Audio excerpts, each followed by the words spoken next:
She slammed my front door open, like she owned the place. "You can't park that here," she barked, pointing at the truck in our driveway.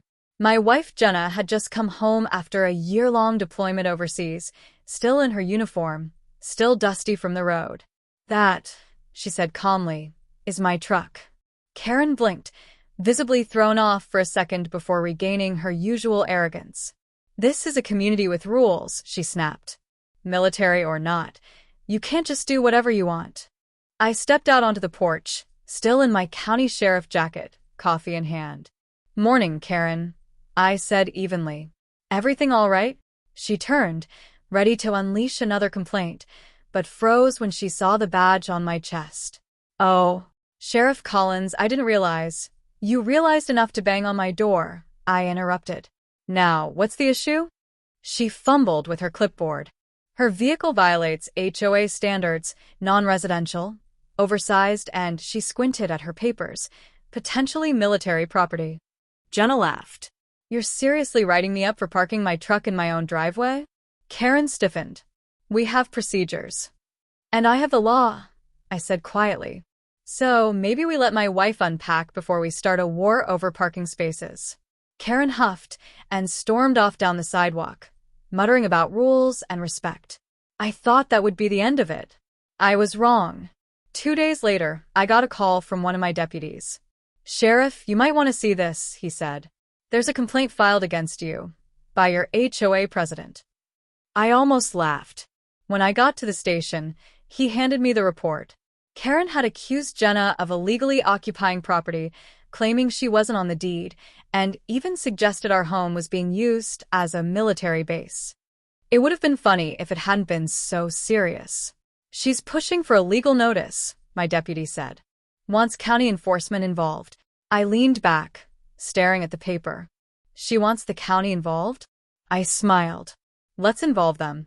That weekend, I attended the HOA board meeting officially. Karen was sitting at the head of the table, smug and self-satisfied. "Sheriff Collins," she said, pretending politeness. "This is a private community meeting." "Good," I said, setting a file on the table. "Then it's the perfect place to clear things up." I opened the file, revealing her complaint, alongside her record of HOA citations, which, funny enough, showed a few violations of her own: unauthorized backyard structure, unapproved fencing, and misuse of HOA funds for personal garden improvements. The color drained from her face. "You can't just—" "Actually, I can," I said. "Because you filed a false report against a decorated veteran and tried to involve county resources for personal retaliation." Jenna stepped in, her tone calm but sharp. "You wanted rules, Karen? Follow them." Karen's hands trembled. "You're threatening me?" "No," I said. "I'm protecting my family." The room went silent except for the faint hum of the ceiling fan. Finally, one of the board members spoke up. "Madam President, I think it's time we reviewed your position." Karen looked around, realizing she had no allies left. She stood abruptly, grabbed her folder, and walked out without another word. As the door closed behind her, Jenna exhaled slowly and smiled at me. "You didn't even have to raise your voice," she whispered. I shrugged. Sometimes, justice doesn't need volume, just truth. Later that night, as we sat on the porch watching the sunset, Jenna looked at her truck and laughed. "Think she'll file another complaint?" I sipped my coffee and smiled. Only if she wants to see her own violations go public. We clinked our mugs together as the neighborhood lights flickered on, and for the first time in a long while, peace finally returned to our little corner of the HOA. For a few weeks, everything was quiet. Too quiet. Karen's name disappeared from HOA meetings, her front yard stayed empty, and even her little army of rule enforcers kept their distance. I should have known that kind of silence never lasts. One morning, Jenna stepped outside to find a bright orange notice pinned to our front gate. "Pending violation. Unauthorized structure." She frowned. "What structure?" Then we saw it, a single American flagpole beside the porch. The same flag she'd flown since her deployment.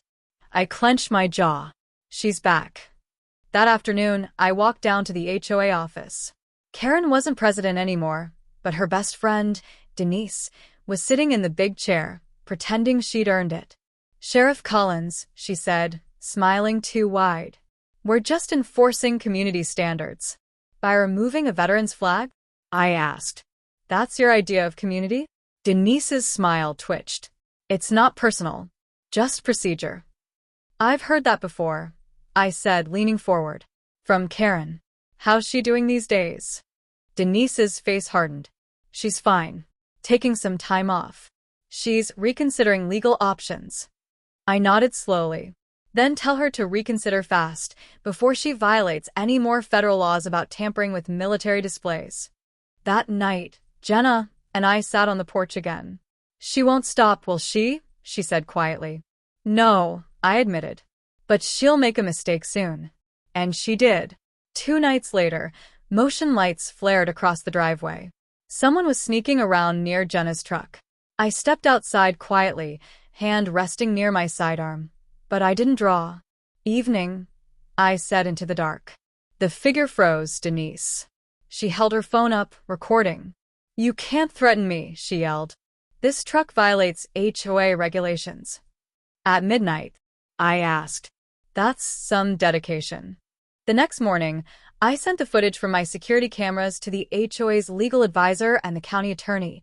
Trespassing, harassment, and defamation, all in one neat package. By sunset, Denise's car was gone, her name scrubbed from the HOA roster. But the real storm came a week later. I was in the station when my deputy knocked. "Sheriff, there's something you'll want to see." He handed me a manila envelope. Inside were photocopies, emails between Karen, Denise, and 2 other board members. They weren't just harassing us. They were misusing HOA funds to pay for legal consultations against several homeowners, veterans, single mothers, retirees, anyone who stood up to them. My deputy shook his head. "They've been at this for months." I stared at the papers. Not anymore. The next HOA meeting was packed. Neighbors whispered, phones recording, tension thick enough to choke on. Karen sat in the back, sunglasses on like she was untouchable. I stepped up to the front and placed the emails on the table. "These," I said, "are from your board's own accounts. You've been using residence dues for personal lawsuits." Gasps rippled through the crowd. Karen stood abruptly. "You can't prove those are real." "Already did," I replied. "The county confirmed it this morning. The investigation's open." For the first time, I saw something in her eyes I'd never seen before: fear. She pushed past the crowd and stormed out, cameras flashing behind her. That night, Jenna looked at me and said, "Think that's the end of it?" I shook my head. "No. People like her don't quit. They plot." She smiled faintly. "Good thing you do, too." We didn't know it yet, but the next time we'd hear from Karen, it wouldn't be through the HOA. It would be through something far worse, something that would drag the entire neighborhood into a scandal none of us could have imagined. 3 weeks passed before the storm hit. By then, the HOA was practically leaderless. The board had resigned under investigation, and most of the residents finally started relaxing. Jenna was back to her morning runs. The flag waved proudly again, and for the first time since moving here, the neighborhood felt normal. Until the letter came. No return address, just my name typed neatly on the front. Inside was a single sheet of paper, a printed email chain between the county assessor's office and a law firm I'd never heard of. They were requesting property records for my house. And at the bottom, highlighted in yellow, was one name: Karen Reeves. I took the letter to the office. My deputy frowned. "She's still trying to mess with you?" "Apparently," I said. "But this time, she's playing with county files." I made a few calls and found out what she'd done. Karen had filed a claim stating our house was built on land improperly zoned for residential use. Her goal? To trigger an inspection that could invalidate our property title. It wasn't just harassment anymore. It was sabotage. That evening, I drove to her house. It was dark, curtains drawn, lights off. The for sale sign out front told me she was planning something big. I was halfway back to my truck when a light flicked on inside. I froze. Through the window, I saw her on the phone, pacing fast, waving papers. He's not backing down, she yelled. Then leak it. Leak the whole thing. Leak what? 2 days later, the answer came. A local blog posted an exclusive report accusing me of abusing my power as sheriff to intimidate HOA leadership and conceal financial misconduct. The source? Anonymous HOA representatives. Within hours, the story spread online. Reporters started calling. My phone wouldn't stop ringing. Jenna was furious. She's dragging your name through the mud, she said, pacing the living room. You have to fight back. Not yet, I told her. We let her talk. Then we show them the truth. By the next morning, the county investigator arrived at my office. Sheriff Collins, he said formally, we need access to your emails and financial statements. I nodded. You'll have them by noon. If Karen wanted a war of reputation, she was going to get one. When the dust settled that evening, my deputy burst in, holding a tablet. You need to see this.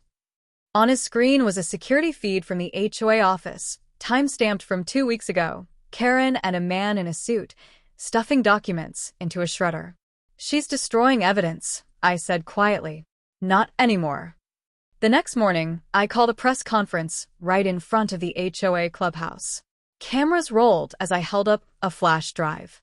This, I said, is the footage proving that the same people accusing me of misconduct have been committing fraud, document destruction, and misuse of community funds. Gasps erupted. And just for the record, I added, every cent I've ever spent in this county is public record. Within 24 hours, the so-called scandal turned on its head.